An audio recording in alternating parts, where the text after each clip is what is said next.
دا الف خان دا برته بي ویل دا چې تر څو پورې لکه طارق جمیل غونته کې جاهل زور د جاهل جمیل ویل دا جاهل جمیل غونته کې دروغجن جمیل دا دروغجن جمیل چې کوم دی جاهل جمیل چې کوم دی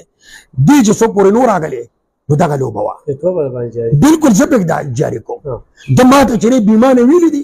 زه چلنج ورکوم چې ته بیمانه تا باندې عذاب دی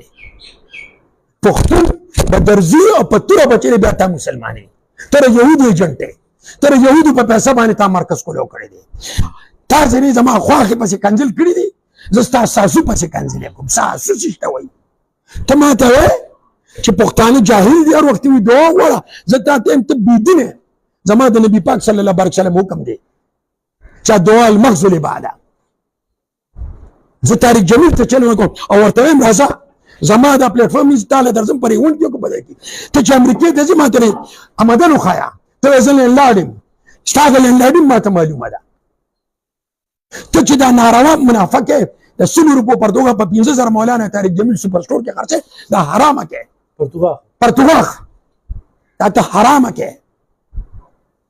حضرت عثماني غني رضو نغب تاجر اور سکنو اگر ناجائز منافع نه کړي بیا به مثال دا وی پرګ نه چلےږي ته بچری دا نه کې چې بس ګیره پرېږ دو برې توخره مال چوسلی ام پرنګزان ښکارا کا او لکه راخذ سر په چکوا ستا دا پټکې غیر شری دی دا د نبی پاک صلی الله علیه وسلم ته چې پرتګ پنسیو چت کا نبی پاک صلی الله علیه وسلم پرتګ اړه چولې دی لنګ مبارک دا دلته ځان نټول نو طارق جمیل حد کراس کو د بلوچ او پښتون ته ویلي دي چې په دوی حساب څه کوي چې دوی د دین نه لري دي زه شکر الحمدلله دین نه نیم لري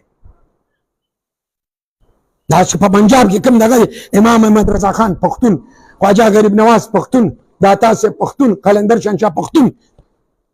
ستاسو ټول چې ویل د پښتنو د ځمکې نوتی دي او دا ټول د رنجیت سنگ اولاد اولیاء چې کوم دي ټول اولیاء الله په هندوستان کې اسلام د پښتنو د لاسه هم دا پښتانه بروچتي کې بیا به هندوستان قبضه کوي